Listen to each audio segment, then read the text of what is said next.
It's a really pleasure to be here, and all esteemed invitees, we are thankful to all of you for being here amidst of your busy schedules. That's a real strength for us.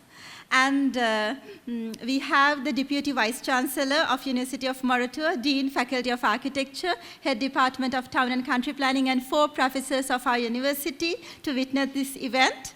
So thank you. And today what we are going to present is one of the studio findings of the 3rd year undergraduates of the Department of Town and Country Planning who follows the BSc Honours degree in Town and Country Planning. So as Chairman Mr. Dilmah beautifully termed, the young minds. Okay, so we do have 31 talented students in our team, and 6 of our academic staff members who guided them. Myself and my colleagues, Dr. Chatura De Silva and Dr. Rohana Ratnayaka, who would be following up this presentation with me. And we have Dr. Amila Jayasinghe and Dr. Priyangvada Singha Patrana and Dr. Imeshi Varsavithana as part of our team members. The truly credit of this work would be giving to 31 students who really brought up these fresh perspectives. Having said that, when it comes to the contents, as the academics, we would take the full responsibility of what we present here. Okay, and this presentation will be organized into 2 phases, right? In the first part, we will discuss about what was the methodology we followed and how the analysis were driven. And in the second part, we would like to present our solutions. Okay? And in this presentation, I would like to acknowledge, so all the esteemed invitees who gathered here, all of you have been engaged in resolving this human-elephant conflict for decades. We are quite new, right? So we admire your work, we learn from it, and we built upon that. Having said it, we have noticed a critical gap in this domain. That is when it comes to the physical planning, urban development strategies, and land use. That is what we are going to highlight in this presentation. At the same time, one more thing, the data-driven decision making. We have seen most of the decisions are made at policy level, plan level, program levels without adequate analysis. So we have attempted of doing one analysis related to this human-elephant conflict. So our team is ready to make that presentation. So it was possible because we could combine urban informatics into planning. So we will go ahead with that analysis. To begin the presentation, I would like to invite our team. So over to you, Gaisha. So please join with us. Thank you very much, Madam. So, as Dr. Chedika correctly mentioned, for eco-sensitive studio, we wanted to find a regional scale environment cross-cutting problem, and we chose to address human-elephant conflict as it is a pressing issue in socio-economic as well as in environmental sector. And also, it has a broader spatial dimension. So we began with a comprehensive literature review. We found that many studies emphasize the land use issues as a primary factor triggering the human-elephant conflict. Human-elephant conflict density, human death density, and property damage density, you can see that this problem is spread all over the country. Our study area is much larger than the area defined by the IUCN in 2008. As per the 2018 data, as per the 2018 data, you may see Galgamuwa, Dimbulagala, Vellawai as major hotspots. So, if we take a look at the maps in this top row, you can see the intensity of the human-elephant conflict has been varies within the time series. Nevertheless, the magnitude of this problem remains unchanged in certain locations such as System C, Mahavali. And when we compare the land cover changes, you can see there's a strong spatial correlation with the land cover changes over the years. Land use is something constantly changing along with the population distribution. So if we consider about the business scenario, how will the population distribution in Sri Lanka 25 years down the line? Planning at a national level in a country is primarily guided by National Physical Plan. Some of you are here know about what this is. And maybe some of you don't know about what this is. Yes. But the National Physical Plan Council, chaired by His Excellency, the President, has gathered the first plan in 2007 and the revised version in 2019. But the real question is whether it addresses the human and elephant conflict effectively. Yes, National Physical Plan was able to identify the elephant conservation zones, as you can see in the left-hand side.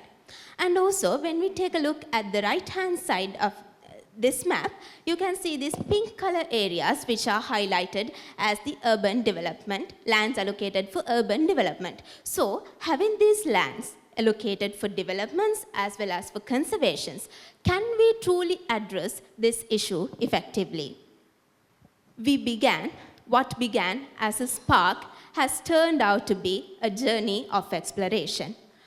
So can these plans truly lead us towards tranquility? So let's take a moment to discover what we have found throughout this journey about this national issue involving humans as well as one of the national treasures, elephants. Our study area is based on the HEC reported locations from 2003 to 2018 data as per the Department of Wildlife Conservation. So once more we stress this as a national issue because over 8 million population is living within this human-elephant conflict challenge region. The competition for land between elephants and humans has been identifying the main underlying driver behind this in most of the area in Sri Lanka. And also through literature we have found out poorly planned or unplanned development, mostly in rural areas, has also contributed to aggravate the issue. Okay, as he mentioned, these large development projects has boosted the Sri Lankan agriculture and irrigation system. So after that, we got a curiosity of if there any backlink of this HEC incidents and this development project. So for that, to uncover that, we overlaid the HEC incident density layer with the development projects. So within that, we identify this initial hotspots began with these development projects and it's along with the agricultural expansion in the HEC region. This trend initiated along with the major agriculture and irrigation development projects like Udawalawa project, Mahawali project and Galloya project for the betterment of citizens, which enhanced the human settlement suitability. Eventually, it enhanced the elephant habitat suitability too. Yes, in the initial stage of exploring elephant movements, we thought that these corridors represent elephants' actual movements. And also, traditionally, these maps has been the basis for all the spatial plans that has been done regarding elephants. However, that's not the case, as many of you might be aware of the studies that have conducted using the GPS collar data. And we have developed this home range map based on those data, and it could have been more accurate if we have received more data. So, at a glance, you can see they are covering a good part of the country. So, we firmly believe that we cannot address this issue with the designated corridors because elephants have their own home ranges which are like beyond the protected areas and the designated corridors. We further analyzed this with the sample home range data of 8 elephants obtained through the published data. We have overlaid that on the gazetted national physical plans of the country. We could see that some of the home ranges go beyond the environmental conservation zones of the plan. Some even spans into the proposed high-density urban centers. That clearly indicates the land use planning conflict with elephant home ranges. So, how to study this land use planning conflict? Land Use Conflict Identification Strategy, or LUCIS model, developed by University of Florida. So we happened to attend a session organized by WNPS for the World Elephant Day this year, and we were introduced to this model. Then we further discussed this with 2 Australian conservationists, Dr. Easton and Dr. Adams, who practiced this model to mitigate wildlife conflicts in Botswana. So, if we elaborate this model further, this is a single framework to identify both humans and elephants. So, yes, this model is able to identify the three major competitors for this allocated land named as elephant suitability, agriculture suitability, and human settlement suitability. So, there are these habitats and home ranges of elephants which have been evolving over the millennia, and the irrigation project developments has allocated some water supply to a certain location, and it has attracted human settlements towards those locations, which is a key reason to worsen the human-elephant conflict. So, we wanted to have some proxies to evaluate the local context of this model. And also, we needed some parameters which are representing those policies to evaluate this problem. So, how to identify them? Yes, however, this model comes with some limitations and assumptions. So, when it comes to limitations, like it's heavily relies on up-to-date data availability. If the data is inaccurate, the model results will be unreliable. So, and also, it based on like it not considered like a land use changes or habitat characteristics won't drastically change or unless something explicitly happen. And also this model relies on more quantitative aspects instead of being focused on qualitative aspects like community values and local knowledge. Based on all the inputs we gathered, we identified the parameters necessary to determine the suitability for each competing land use, including elephant habitats. So, basically, agriculture suitability parameters are mainly from agrarian, and human settlement suitability parameters are mainly from National Physical Plan. But for elephants, we took some parameters directly from literature. Some parameters were influenced by the expertise shared by us with the experts. And also, some parameters were taken from the valuable insight shared by the local communities. For an example, the common knowledge in villages that elephants prefer shrubs is incorporated to our model via the enhanced vegetation index parameter. And also the fact that elephants doesn't like taller canopies is incorporated to the model by canopy height parameter. So likewise, all of these parameters are carefully selected and fine-tuned through multiple iterations, incorporating insights from research, experts, and community knowledge to ensure their accuracy and relevance. These are the parameters that we have taken to model the elephant habitat suitability from the literature reviews.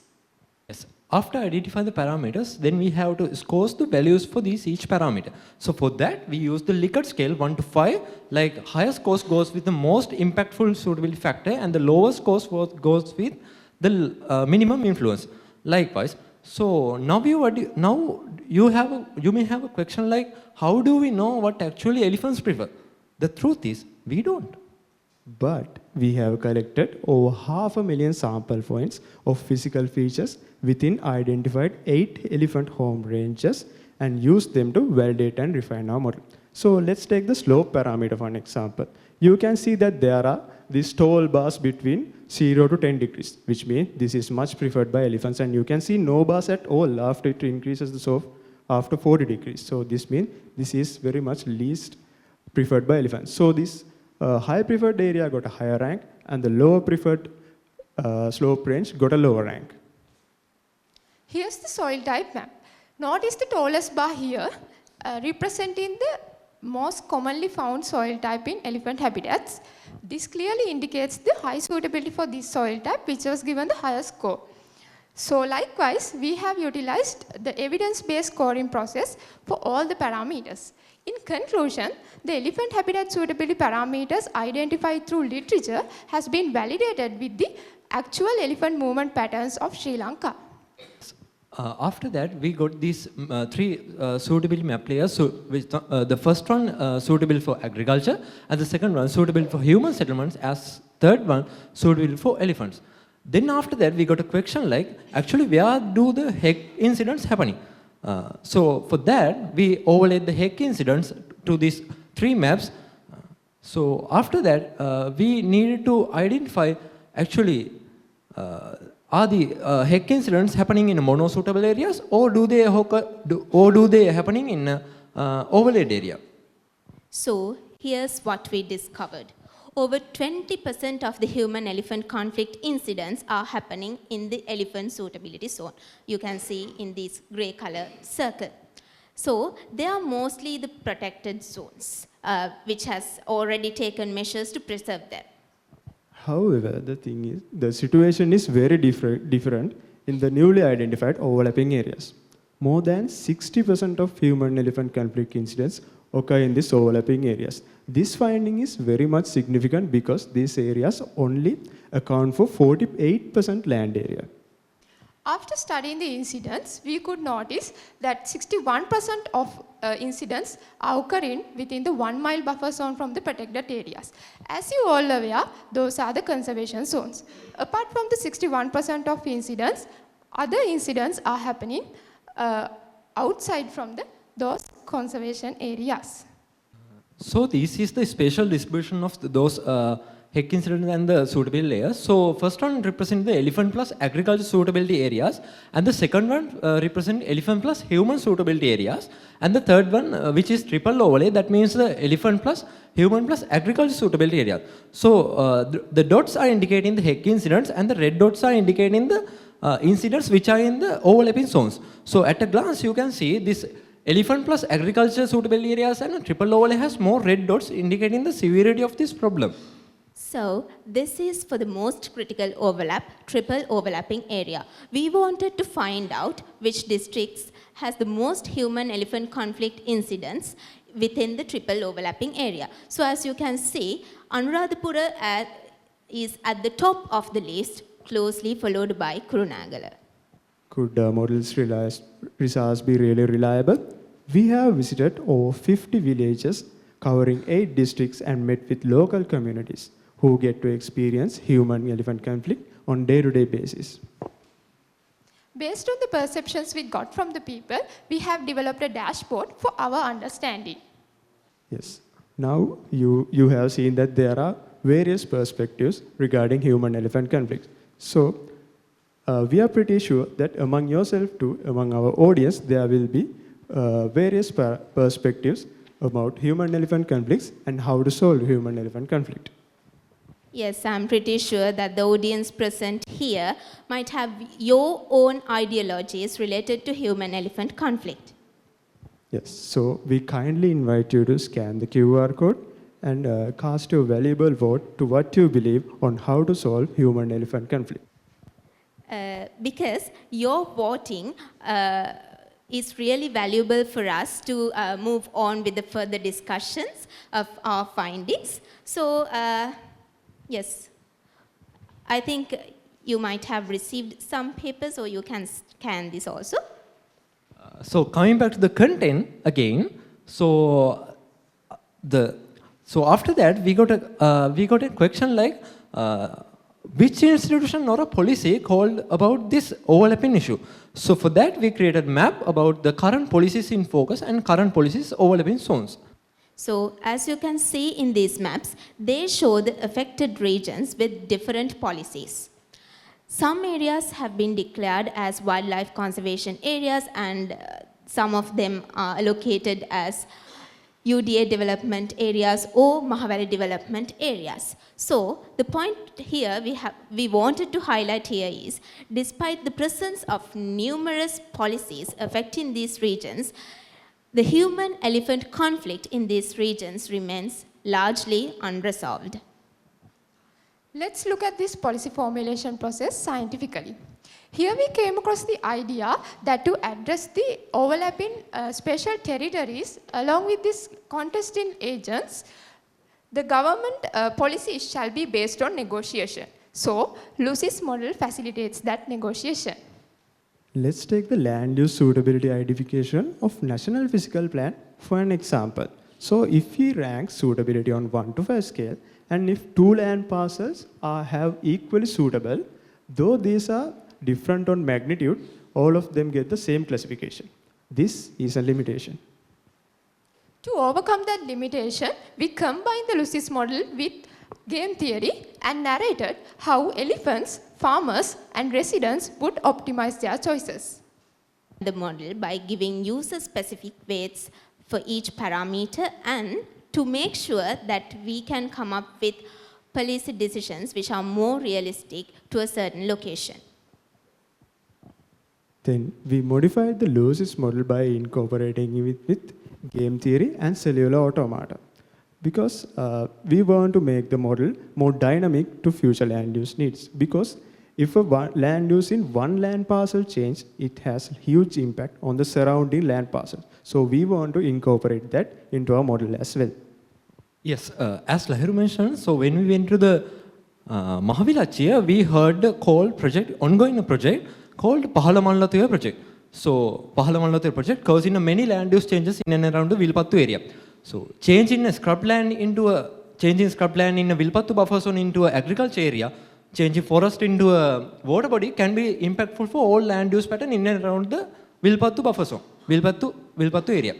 So those land use changes are not even addressed in EIA, but those conflicts could be well calculated if we use the land use cellular automata land use based analysis. Also, we met and had discussions with local officers from different government institutions like Department of Wildlife Conservation, Mahaveli Authority, UDA, and as well as DS officers. We had a few guest lectures with Professor Sarath Kotagama and Dr. Chitrangani, and we were lucky enough to meet eminent researchers and practitioners through an awareness session conducted by Dilmah Conservation and Sustainability at the Udawalawa at Tathuru 7 premises. And this session really opened ourselves to different dimensions. Based on all the insights we got from literature, from the experts, and also community, we have found out that there are different perspectives on how to solve human-elephant conflicts. And I'm pretty sure that among ourselves too, we have different perspective on how to solve solutions. So let's move on to the results of the vote. You may notice the first part of the presentation, it was about we are from town and country planning, and then we have the informatics, and Lucis was a changing point in analyzing the problem, where we incorporate the human settlement suitability, elephant suitability, and agriculture suitability. So you may have seen the findings of Lucis. Now the second thing here, now in this studio, the students are supposed to come up with solutions. They have to come up with a plan. So in between this process of analysis and coming up with solutions, what we noted, there are fundamentally different ideologies when it comes to finding solutions. Those ideological differences are based on the expertise, the experience. Now if we go and talk to the community also, they say the problem and they say solution should be this. So that is the nature of the problem. So how to incorporate these diverse views in preparing a plan? So what we did, now as you can see here, the findings among the audience also suggest that we have different ideologies, different ways we believe this problem should be addressed. So that is the nature of the problem itself. So what the students did, they incorporate fundamentally different ideologies and formulate different scenarios. Because now as town planners, it's maybe unfair to take one ideology and prepare a plan. So what they did, they incorporate multiple ideologies and converted them into alternative planning scenarios. Now, there were three considered. Habitat modification. Now, this is something widely discussed, whether this carrying capacity and habitat modification is a way forward, whether it is the cause of the problem. And there are also different ideological difference on coexistence versus separation. Similarly, some people we have seen over the years talking, we have too many elephants in the country, and some say, no, it's fine. So these are fundamental different ideological differences, which ultimately converted into planning scenarios. If you go to the next slide, please. Now, from this point onwards, the students formulate alternative scenarios. Now, these scenarios set the basis for them to come up with the strategies and for alternative plans. The first group was about they believe in the ideology of coexistence, habitat modification, and not imposing a cap. The second group, they stand on the ideology like it has to be separated plus imposing a cap.